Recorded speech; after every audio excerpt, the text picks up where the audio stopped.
Hey guys, in this episode, I thought it would be fun to do something totally different. Let's not talk about the law, let's not talk about business, but let's talk about the business of being pregnant.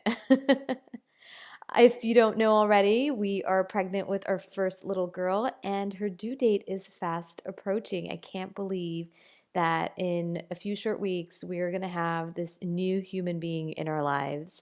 And I have been preparing for the last 9 months for her arrival.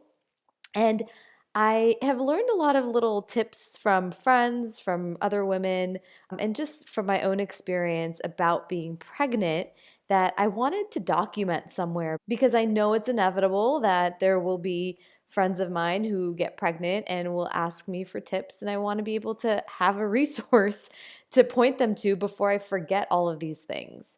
So, obviously, I'm not an expert here. Obviously, talk to your doctor if there's, I'm not going to really touch on any medical stuff because I'm not qualified to do that, but always, take your own circumstances into consideration. The reality is, getting ready for a baby is a lot of work, and the baby's not even here yet.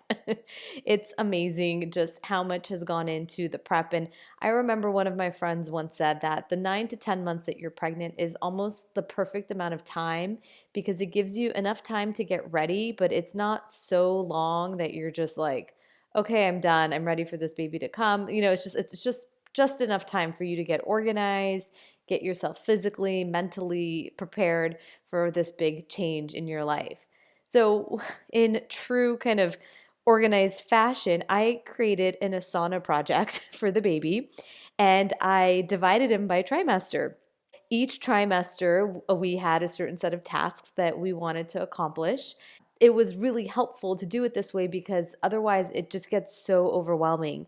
So I literally just did a brain dump in an Asana project, and then I just organized them by trimester based on what made sense, based on also taking into consideration where I thought my energy level would be. So I was really fortunate in that I did not have any morning sickness my first trimester. However, I was very tired throughout the pregnancy. And so I just had to give myself a lot of buffer time to get things done. And by the time the third trimester hit, I was so happy that we had done a ton in the first and second trimester so that my third trimester was super light because I'm telling you, have been really tired, been really heavy, which makes you even more tired, and you just don't have the stamina, or you don't have, I didn't have as much stamina to get things done. So, a few things to think about that you might want to add to your list. Obviously, if you have to get, a nursery ready, if you are doing a baby shower or things of, I think most people will think of those things off the top of their head. Are you going to prepare a trust and a will? Do you have those legal documents in order? That takes some time by the time you find a lawyer to work with, by the time you get all the paperwork drafted, you review it, you revise it. Give yourself a few months to get that done and squared away. Looking into the insurance, all of that stuff, finding a pediatrician, any kind of support services that you might need either during labor or after the baby comes. So I didn't realize there's like doulas and there's just like night nurses and nannies. There's so many potential people that you might want to hire down the road, and they book up. And so if you can do that earlier on in your pregnancy, at least start trying to get recommendations and referrals. Basically, reserve them for whenever you need them for. You're going to be that much more ahead, especially if you have to put anybody on payroll. It's there's a little bit of work that goes into learning about how to put somebody on payroll if they're going to be an in-home care worker, and just give yourself the time and the space to educate yourself on that and get that squared away so that as the pregnancy comes to an end and the delivery date comes closer, you're not stressing out about all of this stuff. Things like hospital tours and classes. I know at our hospital, they booked up really fast. So we got in really early. I booked the classes really early. Even after the baby comes, they have like a kind of like a mommy and me program that books up really fast. So I just made sure to get myself on the list. And then another thing that if you're going to be getting any type of furniture for the nursery, maybe you're going to be getting a glider or a crib or a changing table, whatever, a dresser, keep in mind lead times. So this was a really good tip that came from the store clerk. And she just said, listen, just make sure to time it so that you give yourself enough time to make sure that that product comes in. So, for example, like the glider that we got took about, oh, I think almost 2 months to get here. My first tip was get organized, document it somewhere, space it out for yourself, and then ideally get as much as done as you can before the third trimester so that you're kind of just chilling and wrapping up loose ends, tying up loose ends during the last trimester. Also, because you don't know when the baby's going to come. You don't know if the baby will take 40 weeks, 42 weeks, if they'll take, they'll come early. So you want to give yourself tons of buffer. My next tip is to get comfortable clothes ASAP. So it was almost like as if the moment we found out we were pregnant, I feel like my whole body just expanded and nothing fit. And for a while, it was hard for me to find maternity clothes because I'd go into the department stores and all of kind of those name brand stores that I know carry maternity clothes, but they're all sold online. It was a little difficult for me to find clothes at the store itself. Things like jeans, I wanted to try them on before I bought them. I didn't want to just have to order them online. But my point being that I did not keep wearing my regular clothes that made me feel uncomfortable for longer than I needed to because your body is going through so many changes, and it's like you're kind of have this new body almost every week or two. It was important for me to feel comfortable and feel good about myself and not feel like, oh, my jeans are too tight. I just bought clothes, including changing your bra and underwear, ladies. Trust me, if you get the right bra and underwear with your expanding body size, you'll feel so much better. I also didn't want to spend a lot because this is just such a short period of time, and I didn't want to have to go spend a ton of money on maternity clothes. So I always looked for discounts. Motherhood was a really great resource. I thought they had really nice things at reasonable prices, and they literally have a sale every single day. Target has some really nice stuff.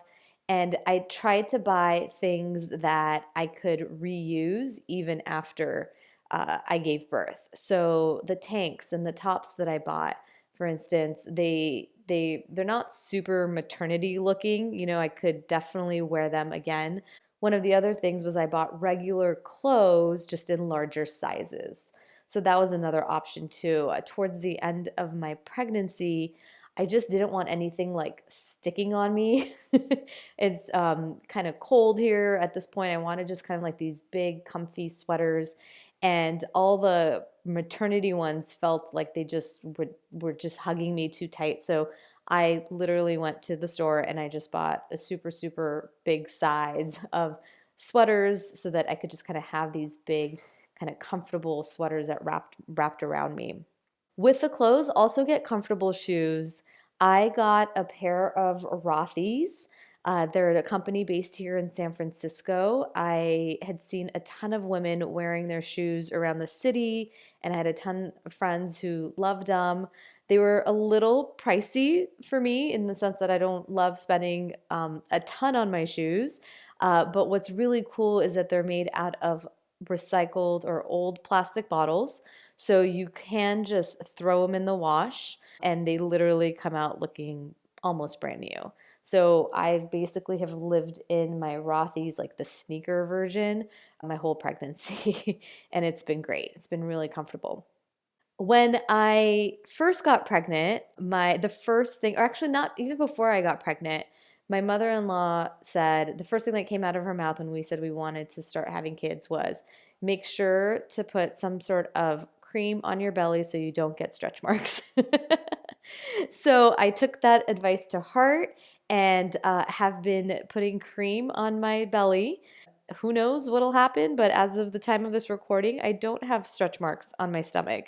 Apparently, there is no scientific evidence that proves that this works. However, there's a lot of anecdotal stories that it does. So I used Burt's Bees, I think it's called like Mama Butter or something. Just was really diligent about using that every day after I got out of the shower. Okay, the next tip is to prepare to be hangry.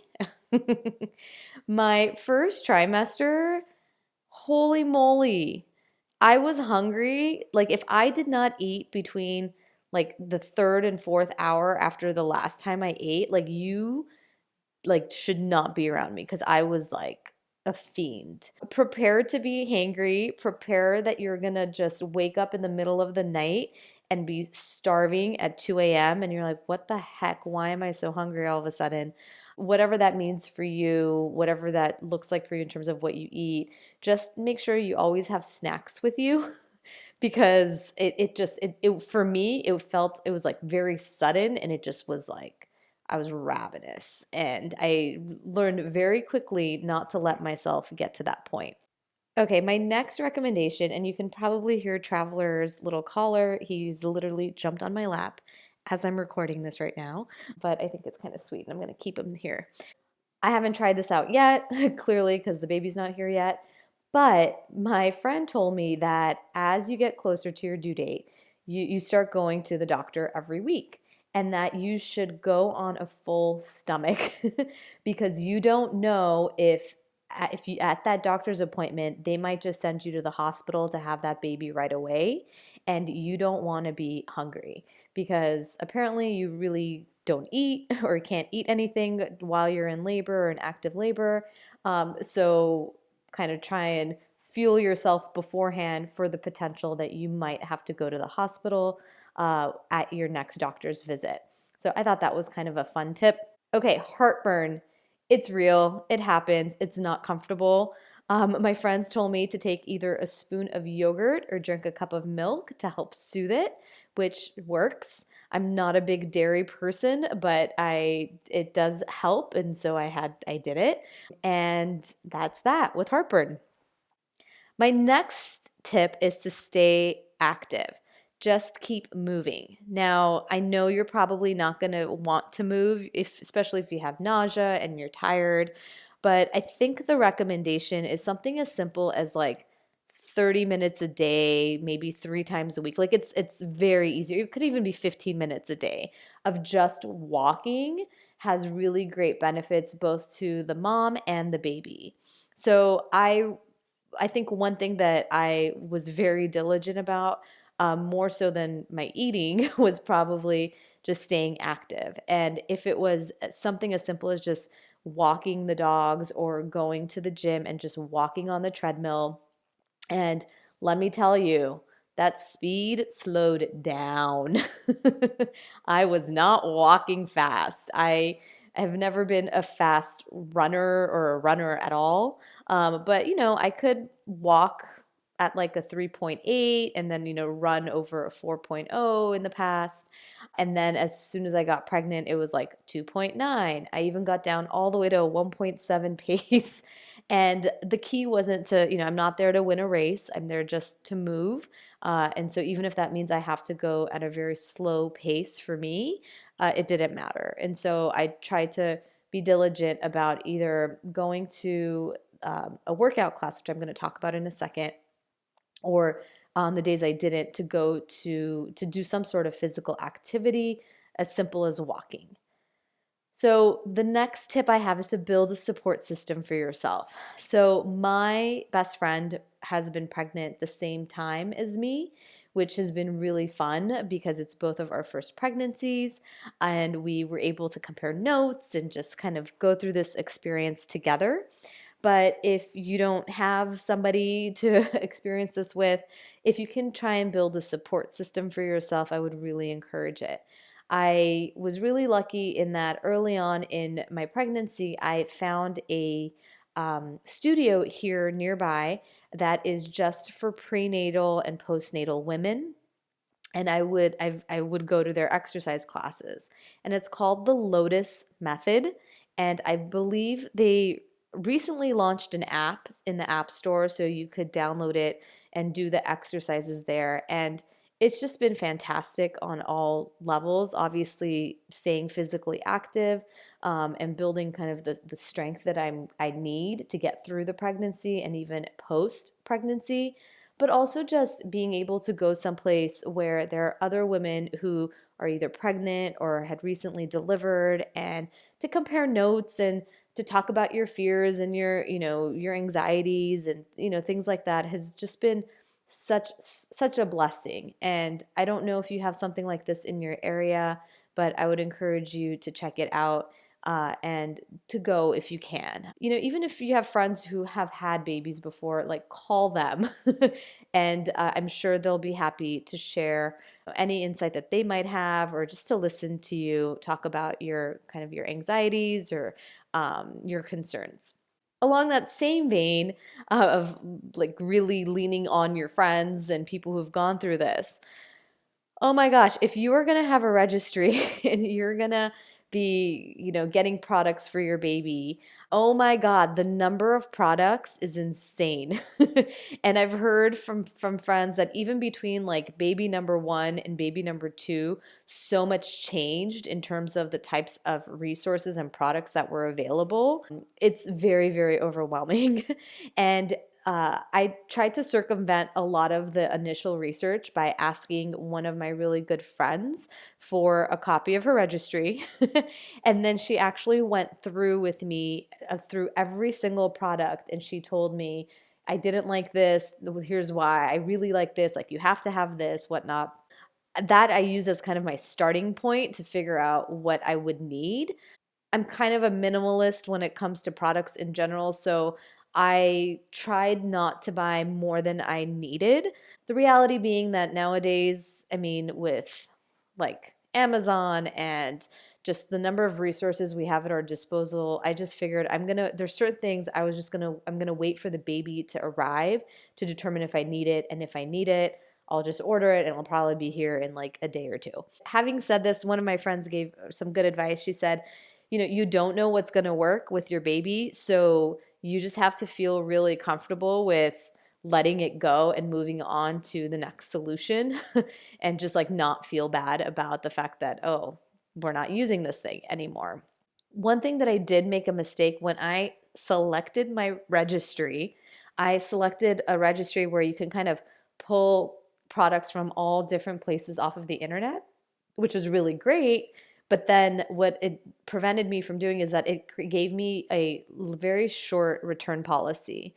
So by the time we had the shower and by the time the baby arrives, the return policies for a lot of the products that I received will probably expire. So I know there are some that will give you like up to a year to return things. So I would try and find those registries and register on those, so that if you need to return something once your baby arrives, you have plenty of time to do so.